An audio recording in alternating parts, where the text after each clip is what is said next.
Voilà, shalom, chers frères et sœurs, soyez abondamment bénis.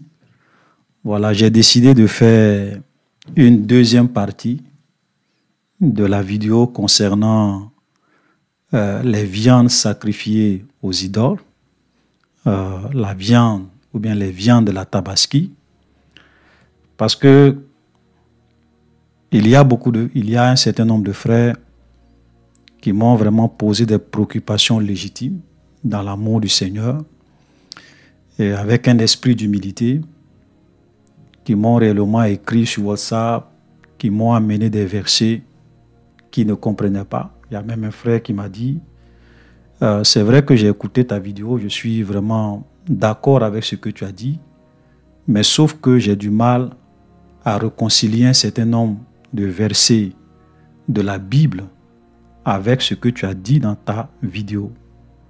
Voilà. Est-ce que vraiment tu peux m'éclairer là-dessus? Est-ce que tu peux vraiment m'expliquer ces versets-là? Il a pris par exemple le verset de Apocalypse chapitre 2, le verset 20. Ok? Voilà. Parce que là-bas aussi on parle de viande sacrifiée aux idoles. Et Dieu condamnait ça. Nous allons lire ça tout à l'heure et expliquer. Voilà. Donc, il y a des frères quand même qui ont posé des questions, qui m'ont demandé. Donc, il y a d'autres même à qui j'ai répondu sur WhatsApp. Il y a aussi des gens aussi qui ont fait des commentaires sur la vidéo. Et vous savez, beaucoup de chrétiens ne sont pas souvent humbles. Ils ne sont pas du tout humbles. Ils ne sont pas dans une approche de parler avec humilité, d'amener l'autre à comprendre leur point de vue et de s'expliquer dans le respect et dans l'amour. Voilà. Regardez, je vais vous lire un commentaire. Je vais vous lire un commentaire. Voilà le commentaire de la personne. Je n'ai pas dit son nom. Il dit: la vraie réponse est de ne pas manger de tous ces viandes. Parce que tous nous savons que les moutons de la tabaski sont sacrifiés au diable ou à des démons.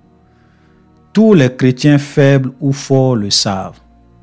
Il est sage de refuser d'en manger. Ceux qui disent qu'on peut prier et manger ces viandes en faisant attention à ne pas choquer les chrétiens faibles sont des croyants. Écoutez très bien. Écoutez très bien. Et là, vous allez comprendre pourquoi souvent il y a des gens que je bloque sur ma page et dont je supprime leurs commentaires. Regardez ce qu'il dit. Sont les croyants raisonneurs. Voilà, donc je reprends la partie. Il dit: ceux qui disent qu'on peut prier et manger ces viandes en faisant attention à ne pas choquer les chrétiens faibles sont les croyants raisonneurs, non courageux, avides de viande, qui ont peur de prendre position. Voilà. Je m'arrête là sur ça. Ok? Voilà. Vous voyez, souvent ce genre de commentaires, quand quelqu'un fait ce genre de commentaires avec beaucoup d'arrogance et de mépris, souvent je ne réponds même pas. Je bloque la personne et je supprime ton commentaire. Mais cette fois-ci, j'ai laissé, et je sais pourquoi j'ai laissé, et j'ai répondu. Voilà. Voilà la réponse que je lui ai donnée. Je lui ai dit: si je suis un croyant raisonneur, non courageux ou avide de viande, explique-moi alors les versets ci-dessous, car je peux aussi apprendre de toi. Et j'ai cité les versets. 1 Corinthiens chapitre 8, verset 8, 1 Corinthiens chapitre 10, verset 29, 1 Corinthiens chapitre 10, verset 30, qui m'explique. Voilà. Vous voyez, souvent, en tant que des chrétiens, apprenons à être vraiment humbles. Apprenons à descendre de nos piédestals et à être humbles. Et à savoir parler avec douceur, avec amour, avec respect. Tu peux ne pas être d'accord avec moi, c'est ton droit le plus absolu. Moi, je n'ai jamais eu sur cette chaîne la prétention d'être Dieu, de connaître toutes choses et de ne jamais pouvoir me tromper. Seul Dieu ne se trompe pas. Seul Dieu ne se trompe jamais. Moi, je suis un homme. Tu peux ne pas être d'accord avec moi. Mais souvent, quand tu n'es pas d'accord avec moi, ce que j'attends de toi, c'est que tu m'expliques pourquoi tu n'es pas d'accord avec moi. Sur la base des Écritures. C'est-à-dire que tu peux venir m'expliquer, puisque j'ai pris peut-être 30 minutes pour expliquer, j'ai donné mes références. Maintenant, les références que j'ai données, tu peux venir m'expliquer le sens de ces références. Peut-être que c'est moi, je n'ai pas bien compris. Voilà. Tu peux venir m'expliquer, ah frère, tu as dit tel verset, en réalité, en prenant tel autre verset, en comparant ça, en faisant ça, voilà le sens que le Seigneur voulait donner à ce verset. Tu m'expliques. Je peux apprendre de toi. Et comme je l'ai dit, j'ai dit, si moi je fais une erreur, je n'aurai pas honte de venir faire une nouvelle vidéo pour corriger mon erreur. Je n'aurai pas honte. Je vous dis la vérité, je n'aurai pas honte. Voilà. Mais quand on vient avec un esprit de mépris, de disputes, d'arrogance, d'insultes, voilà. Donc moi, quand c'est comme ça, comme je suis quelqu'un, je n'aime pas des histoires. Et comme je ne veux pas que ma chaîne soit une chaîne de tohu-bohu, de confusion, je supprime ton commentaire, je te bloque. Et je n'ai pas honte de le dire ça. Je n'ai même pas honte. Voilà, je ne force personne à venir suivre mes vidéos, je ne force personne à venir écouter ce que je dis. Je suis simplement un simple frère qui crie dans le désert des réseaux sociaux. Je ne suis le Dieu de personne. Je ne suis le pasteur de personne. Je ne suis le bishop de personne. Je suis simplement une petite voix qui crie dans le désert des réseaux sociaux. Alléluia. Donc, cette vidéo, c'est simplement pour répondre aux frères qui veulent que je leur explique certains versets que j'ai vus, qui m'ont aussi envoyé, pour leur donner une explication pour qu'ils puissent comprendre ces versets. Parce que vous savez, souvent, c'est bien de citer des versets. Hein. On prend tel verset, on prend tel verset, on prend tel verset. Mais il faut comprendre le sens du verset dans son contexte. Dans son contexte et en tenant compte de tous les autres passages de la Bible. La Bible dit qu'aucune prophétie ne peut faire l'objet d'une interprétation particulière. Ça veut dire que quand vous prenez les prophéties de la Bible, et même toute la parole de Dieu, vous ne pouvez pas interpréter correctement cette parole en l'isolant des autres passages bibliques. Ça veut dire que la Bible, c'est un tout. Il n'y a pas de contradiction. Ok?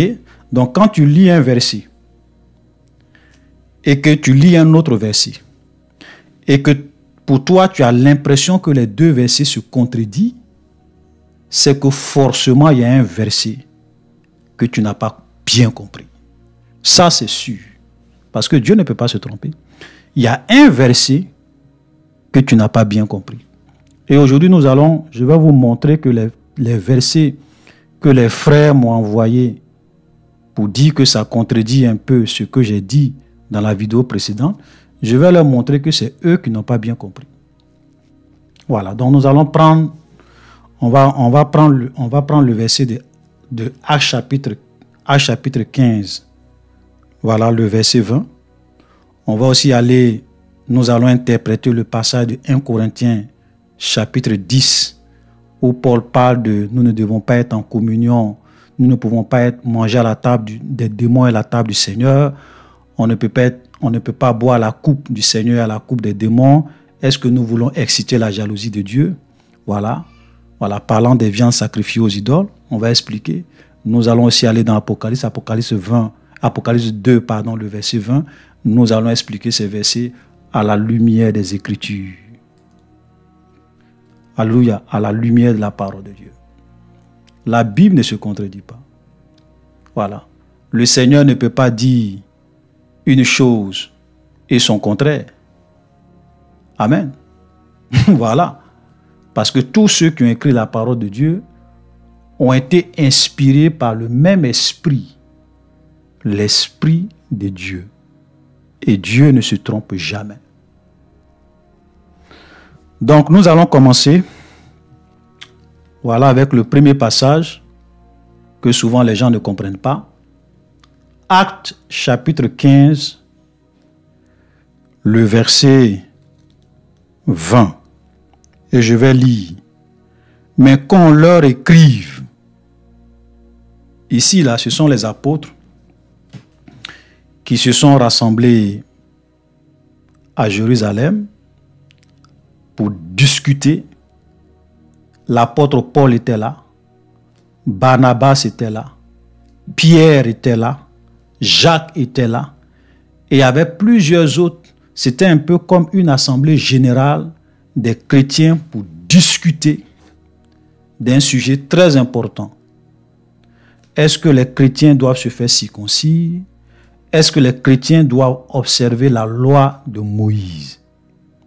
Je n'ai pas le temps de tout lire. Je vous conseille, lorsque vous allez arriver à la maison, lisez tout le passage de Actes chapitre 15 pour voir comment l'apôtre Paul avec Barnabas ont eu une discussion très forte avec des gens qui sont venus leur dire que pour être sauvé, il faut réellement être circoncis selon la loi de Moïse. Et quand ils vont aller à Jérusalem, le débat va s'ouvrir, le débat va même s'élargir pour savoir est-ce que les chrétiens doivent non seulement se faire circoncis, mais est-ce qu'ils doivent observer la loi de Moïse. Vous comprenez?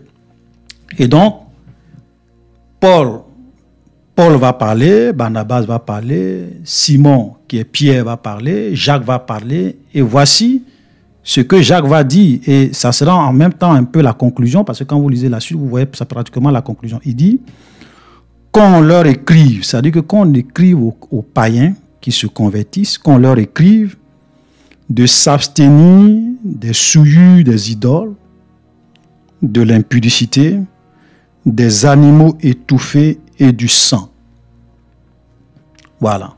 Donc les souillures des idoles, quand vous lisez plus loin, je vais même lire un autre passage qui, voilà, par exemple, le verset 29, qui dit de vous abstenir. Donc, c'est toujours la conclusion de leur âge, savoir de vous abstenir des viandes sacrifiées aux idoles, du sang, des animaux étouffés et de l'impudicité. Donc, les apôtres ont recommandé à ce que tous les chrétiens qui se convertissaient nouvellement, qu'ils puissent réellement respecter cela.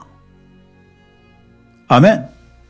Voilà, donc on peut regarder ça et puis on se dit, mais c'est que pourquoi alors l'apôtre Paul dans 1 Corinthiens chapitre 8 nous dit que nous pouvons manger de la viande sacrifiée aux idoles et que si nous en mangeons, nous n'avons rien de plus, que si nous n'en mangeons pas, nous n'avons rien de moins, mais nous devrons nous arranger pour ne pas être en scandale aux autres, pour ne pas choquer les autres. Voilà. Pourquoi? Parce que n'oubliez pas que l'apôtre Paul lui-même, qui a écrit 1 Corinthiens chapitre 8 sous l'inspiration de l'Esprit de Dieu, lui-même il était présent à cette assemblée générale. Il a défendu sa position. Et eux tous, ils ont tiré une conclusion. De dire aux chrétiens de s'abstenir des viandes sacrifiées aux idoles, du sang, des animaux étouffés et de l'impudicité. Mais pourquoi Paul encore écrit quelque chose de contraire dans 1 Corinthiens chapitre 8? Je le dis et je le répète très souvent, je dis, un verset pris hors de son contexte devient toujours un prétexte, ou bien très souvent un prétexte. Et quand vous lisez deux versets qui semblent se contredire, dites-vous toujours qu'il y a un que vous n'avez pas bien compris. Allez-y chercher. Lisez les textes, lisez posément, doucement, et comparez les Écritures avec les Écritures. Il y a des détails que l'Esprit de Dieu va vous révéler, qui va vous permettre de bien comprendre le texte. Quand les apôtres ont dit aux chrétiens qu'ils doivent s'abstenir, quand ils ont fait cette interdiction de s'abstenir des souillures des idoles, de l'impudicité, des animaux étouffés, du sang. Jacques ne s'est pas arrêté là. Il a donné les raisons. Le verset 21 est la clé pour comprendre pourquoi ils ont fait cette interdiction. Il dit car. Quand on dit car, on est en train de justifier. Il dit car depuis des générations, Moïse a dans chaque ville des gens qui le prêchent, puisqu'on le lit tous les jours de sabbat dans les synagogues. Nous, les chrétiens, on a quoi à voir avec certaines pratiques telles que la circoncision, telles que les animaux qu'on doit manger, les animaux qu'on ne doit pas manger, les animaux étouffés, qui étaient dans la loi de Moïse. Nous, on a quoi à voir avec ça? En tant que des chrétiens, rien. Mais pourquoi ils en parlent? Pourquoi ils font cette interdiction? Et même souvent, les chrétiens qui viennent citer ce verset-là, je leur pose la question. Est-ce que vous ne mangez pas des viandes étouffées, des animaux étouffés? Quand vous allez au marché, quand vous allez acheter vos viandes au marché, est-ce que vous demandez si l'animal a été étouffé ou pas? S'il y a du sang ou pas? Si ça a été sacrifié à des idoles ou pas? Vous achetez, vous allez manger, non? C'est pour cela que je dis qu'il y a des chrétiens qui ne sont pas sérieux, qui ne sont pas cohérents avec eux-mêmes. Ici, là, je vais vous dire, la loi de Moïse, parce que l'Église est née en Israël, et pratiquement dans chaque ville, Jérusalem, dans plein d'autres villes, c'était les Juifs qui étaient souvent, qui dominaient. Ils étaient nombreux. Ils étaient attachés à la loi de Moïse. C'est pour cela qu'il dit, car bien des générations, Moïse a dans chaque ville des gens qui le prêchent. Et dans les synagogues, chaque jour, les jours de sabbat, on le lit. Ça veut dire que les Juifs sont beaucoup de villes juives. Même si toi-même tu es un païen là, que tu te convertis, il faut faire attention. Parce qu'ils sont nombreux. Ils peuvent te tuer si tu violes certaines lois de Moïse, sans état d'âme. Vous comprenez? Ils peuvent te lapider à mort parce qu'eux, ils obéissent à la loi de Moïse. Donc si Moïse dit, on ne doit pas manger des viandes étouffées, on ne doit pas manger du sang, on ne doit pas manger des viandes sacrifiées aux idoles, il y a des animaux qu'on doit manger, il y a des animaux qu'on ne doit pas manger. Si toi, tu te dis que non, moi je suis chrétien, je peux manger tout, et tu commences à être dans une ville où les Juifs sont nombreux et qu'ils respectent la loi de Moïse, si tu ne fais pas attention, ils vont te tuer. Ils vont te lapider à mort, ou bien ils vont te tendre un guet-apens et te tuer. Lisez le livre des Actes des Apôtres. Vous allez vous-même comprendre, même l'apôtre Paul, quand il s'est converti, il a plusieurs fois échappé à des tentatives d'assassinat. Vous comprenez?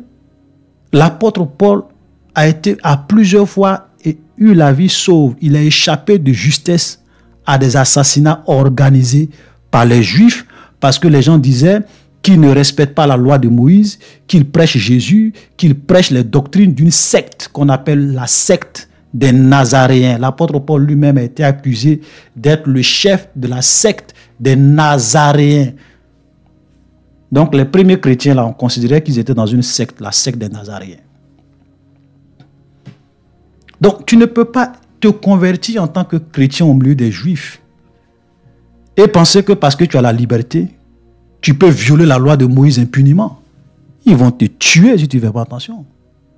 Donc les apôtres ont donné certaines interdictions pour ne pas créer des conflits communautaires, pour ne pas créer des problèmes aux chrétiens lorsqu'ils sont dans des villes, lorsqu'ils sont dans des endroits où les Juifs sont majoritaires.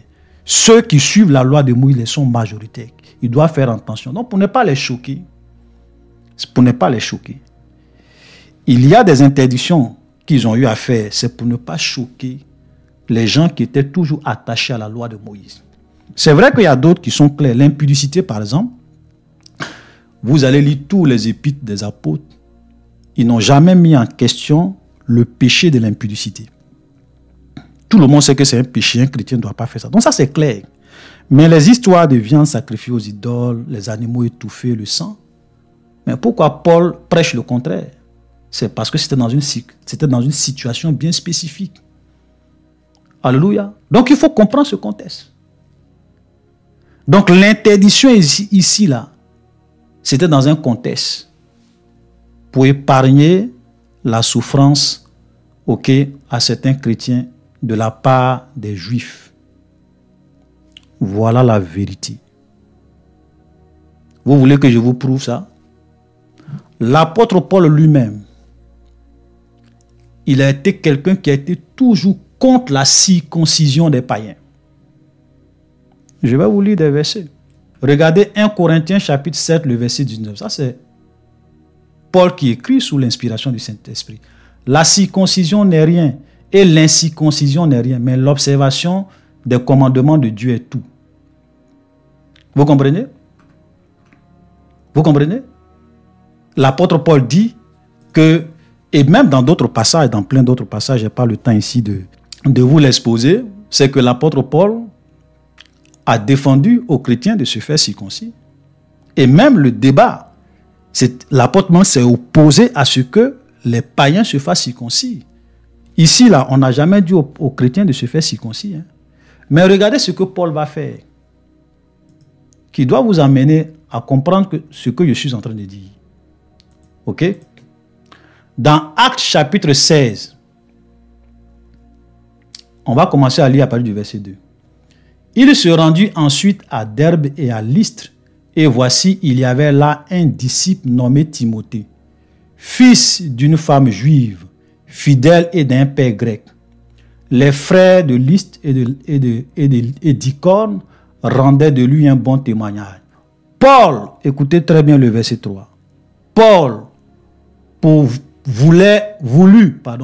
voulut l'amener avec lui, et l'ayant pris, il le fit circoncis à cause des Juifs qui étaient dans ces lieux-là, car tous savaient que son père était grec.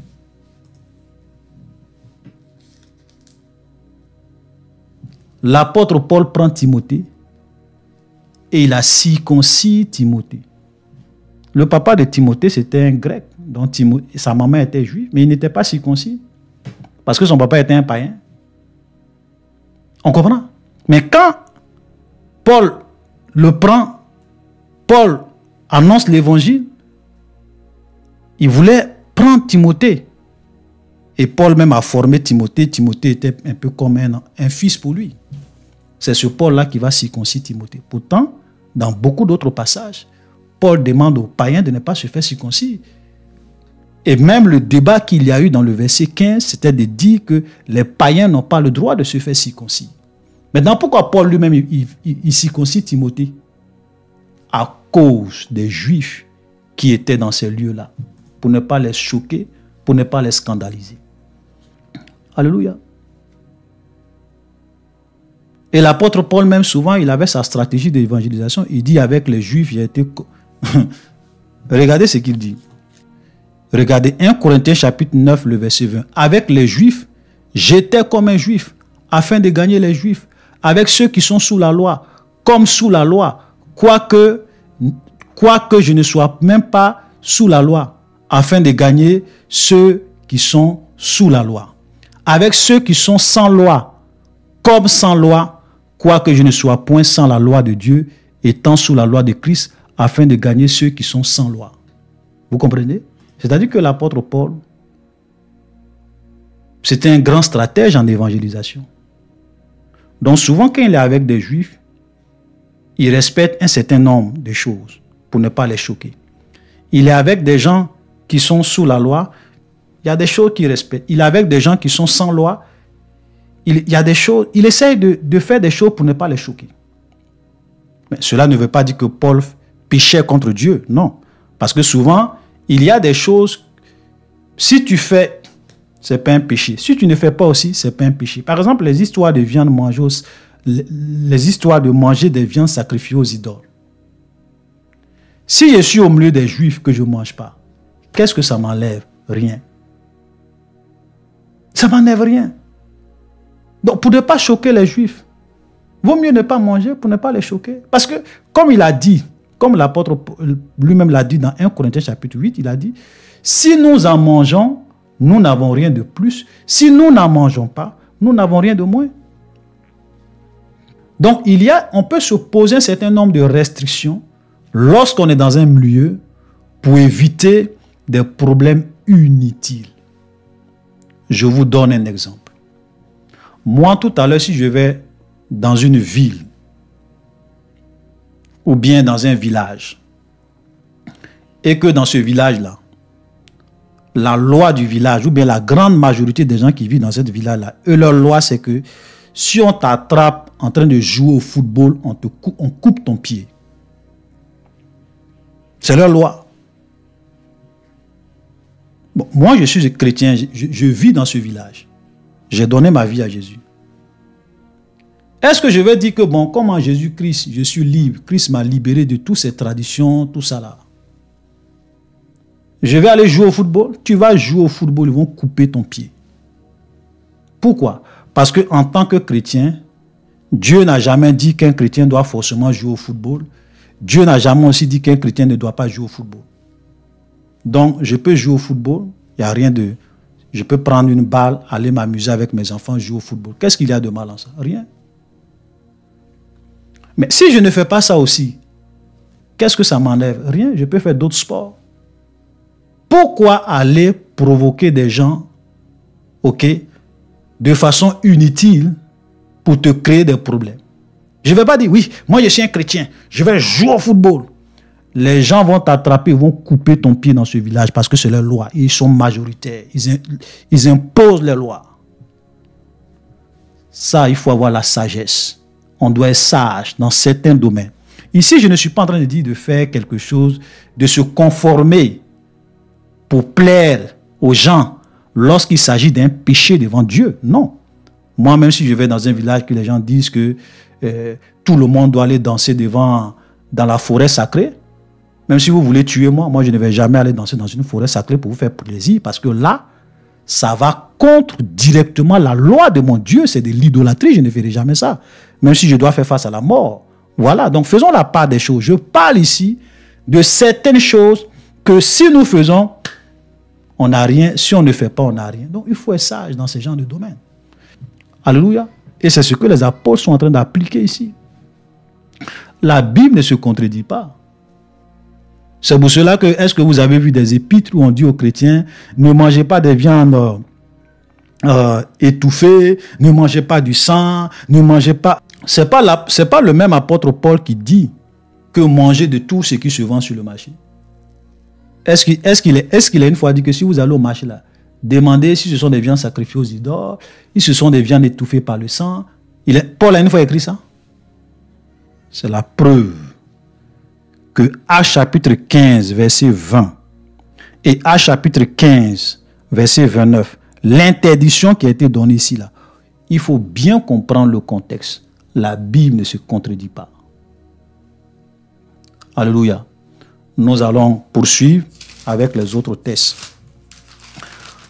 Les frères m'ont cité 1 Corinthiens chapitre 10. Voilà.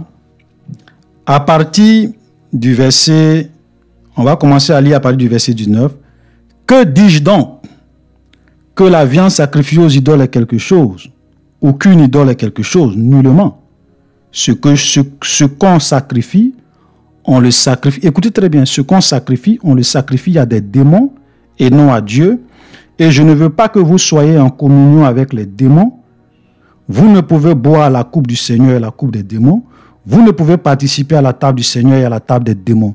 Voulez-vous provoquer la jalousie du Seigneur? Sommes-nous plus forts que lui? Mais l'apôtre Paul ne s'arrête pas là. Lisez la suite. Tout m'est permis, mais tout n'est pas utile. Tout n'édifie pas. Que personne ne cherche son intérêt, mais que chacun cherche l'insolite d'autrui. Regardez le verset 25. Mangez de tout ce qui se vend au marché sans vous en acquérir de rien par motif de conscience. Car la terre est au Seigneur et tout ce qu'elle enferme. Et regardez encore le verset 27. Si un non-croyant vous invite et que vous y allez, mangez de tout ce qu'on vous présentera sans vous en acquérir de rien par motif de conscience. Mais si quelqu'un vous dit ceci a été offert en sacrifice, n'en mangez pas, à cause de celui qui a donné l'interdiction, à cause de sa conscience.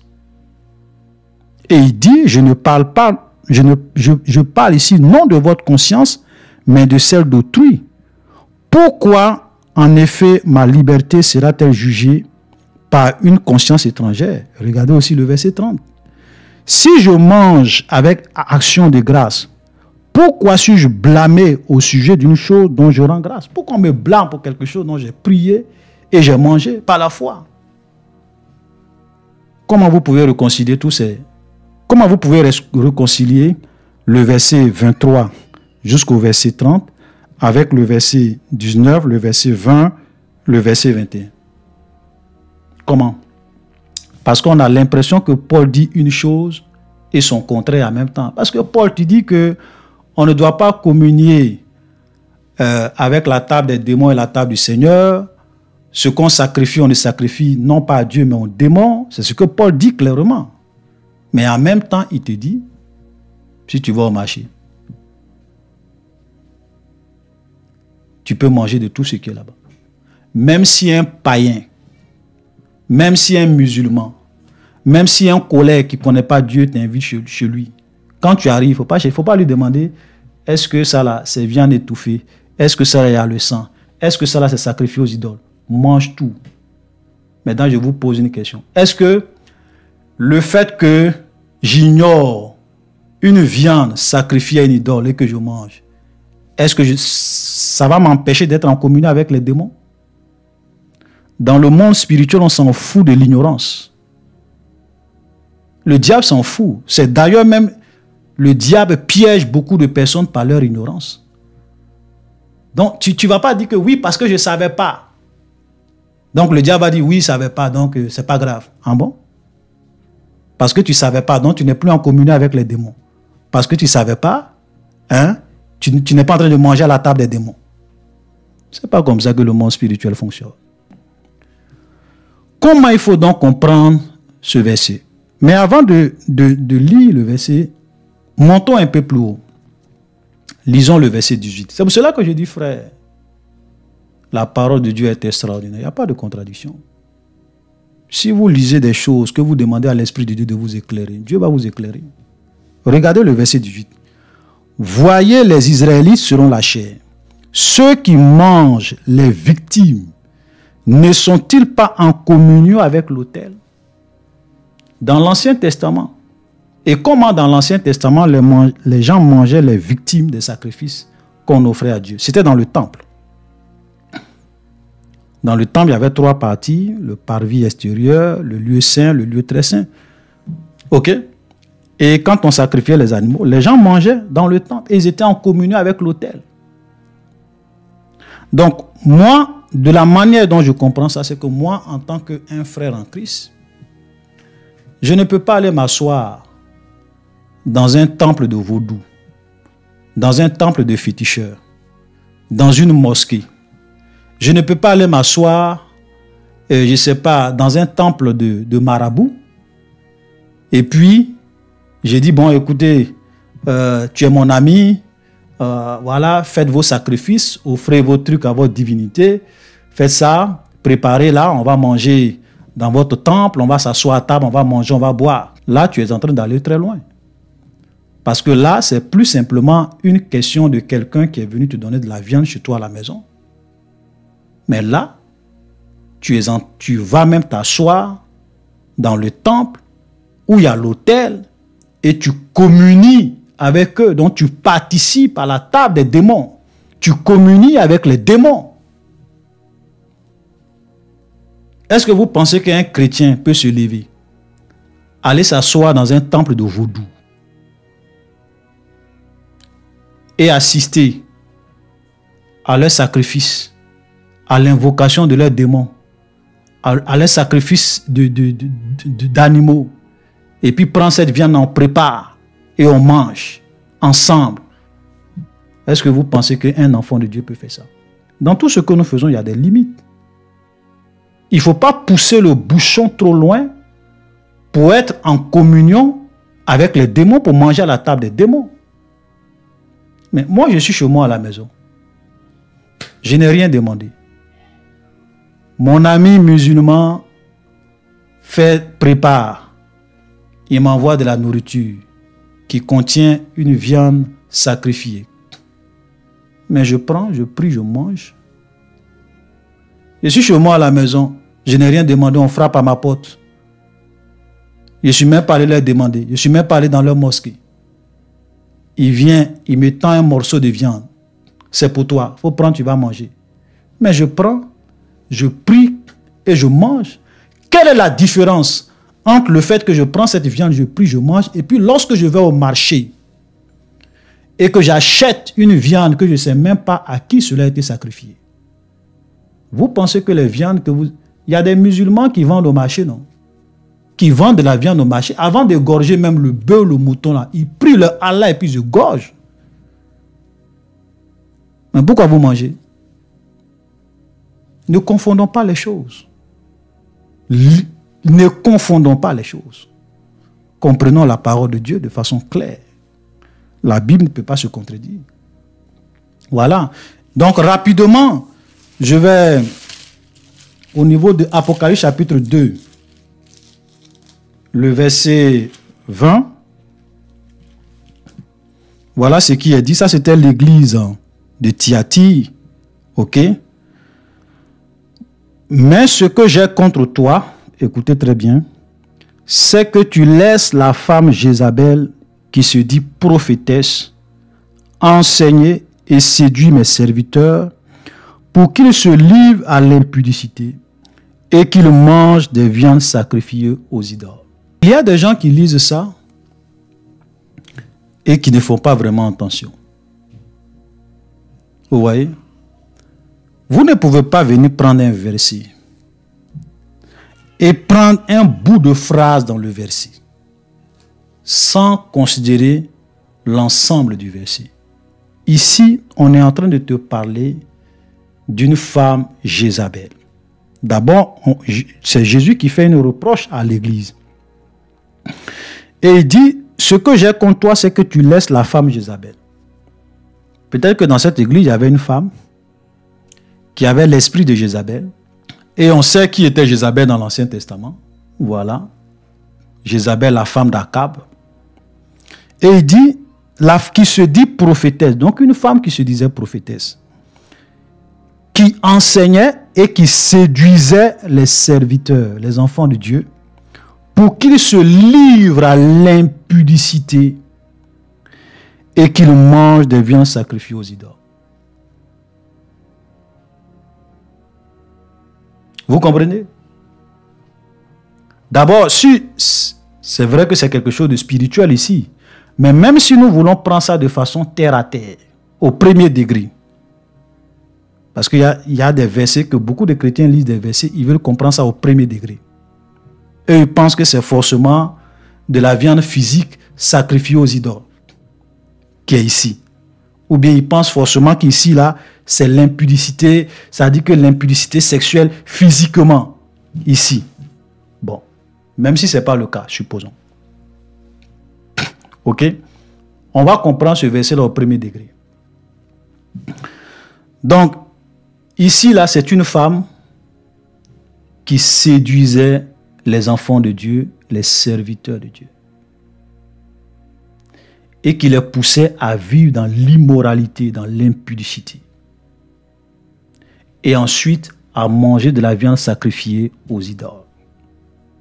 Ça veut dire que ce n'était pas simplement une histoire de je suis chez moi, quelqu'un vient me donner une viande sacrifiée aux idoles, que je prends, je mange. Ça n'a rien à voir. Voilà une femme possédée, remplie de l'esprit de Jézabel, qui était là à séduire les gens, à les pousser dans la fornication, dans l'adultère, dans l'impudicité.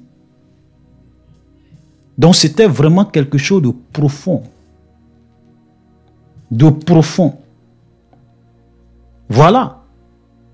Et même si je veux comprendre ça de façon littérale, donc il y avait l'impudicité, Il y avait la séduction, l'envoûtement, et puis ensuite, elle te poussait à manger des viandes sacrifiées à des idoles. Et certainement, quand tu mangeais ces viandes sacrifiées aux idoles là, c'est un peu comme si tu étais envoûté. Je pourrais dire ce genre de pratique, c'est pas simple. Donc, on n'est même pas dans le même registre ici, et même on n'est même pas dans le même contexte. Voilà. Donc, il faut lire les passages dans leur contexte. On te dit une femme qui séduit les gens. Une femme qui pousse les gens dans l'impudicité. Et ensuite, qui les pousse à manger des viandes sacrifiées aux idoles. Voilà. Donc, faisons beaucoup attention à ne pas, je vais dire, interpréter des bouts de phrases dans un verset. Voilà. Et même ça, c'était quelque chose de spirituel. Ce n'était pas l'impudicité physique, forcément. Et ce n'était pas la viande sacrifiée aux idoles, forcément. Voilà, parce que quel chrétien, soyons sérieux, quel chrétien sérieux peut se laisser entraîner par une femme qui va le séduire, qui va le pousser dans l'impudicité et qui va le pousser à aller manger des viandes sacrifiées aux idoles. Physiquement, pensons physiquement. Est-ce que toi tu es chrétien? D'abord, même quelqu'un qui vit dans l'impudicité, tu es chrétien. Faisons attention. Voilà. Donc ça, c'est quelque chose vraiment de purement spirituel. C'est quelque chose de purement... Parce qu'il y a l'adultère spirituel, il y a l'impudicité spirituelle. Voilà, c'est la même chose aussi lorsque nous lisons le verset 14 concernant l'église de Pergame. Regardez, on dit, mais j'ai quelque chose contre toi, c'est que tu as là des gens attachés à la doctrine de Balaam, qui enseignaient à Balak à mettre une pierre d'achoppement devant les fils d'Israël pour qu'ils mangeassent des viandes sacrifiées aux idoles et qu'ils se livrassent à l'impudicité. Donc vous comprenez? Et ça, pour bien comprendre, il faut savoir ce que Balaam et Balak ont fait aux enfants d'Israël dans l'Ancien Testament. Qui est Balaam? Qui est Balak? Voilà. Et donc ça, nous allons peut-être dans une prochaine vidéo, voilà, puisque dans la vidéo prochaine, nous allons parler de la divinité de Jésus, les preuves irréfutables de la divinité de Jésus. Et après cette vidéo, nous allons faire une dernière vidéo sur l'histoire des enfants d'Israël, de l'Égypte à la terre promise. Et là, nous allons parler du veau d'or. Voilà, nous allons juste voir 2 points. Le veau d'or. Et nous allons parler de la doctrine de Balaam. Nous allons voir qui était Balaam, qui était Balak, qu'est-ce qui s'est réellement passé. Voilà. Peut-être que ça va vous permettre de bien comprendre le verset 14. Ça va vous permettre de bien comprendre le verset 14. Voilà. Donc, chers frères et sœurs, voilà les quelques clarifications que je voulais vraiment apporter. Voilà. Comme je le dis, vous pouvez ne pas être d'accord avec moi. Maintenant, si vous n'êtes pas d'accord avec moi, avec toutes ces explications que j'ai données, montrez-moi, expliquez-moi alors de quoi Paul voulait parler. De quoi Paul voulait parler dans 1 Corinthiens chapitre 8 et dans 1 Corinthiens chapitre 10, le verset 23 à 30. Voilà, c'est très important. Parce que vous savez, moi, pour me convaincre, il faut vraiment m'expliquer les choses par les Écritures. Je peux me tromper, mais explique-moi par les Écritures. Ce n'est pas la peine de venir dire, oui, tout ce que tu dis là, c'est faux. Tu n'es pas courageux. Voilà, vous êtes avide de viande. Tu ne sais même pas, tu ne me connais même pas.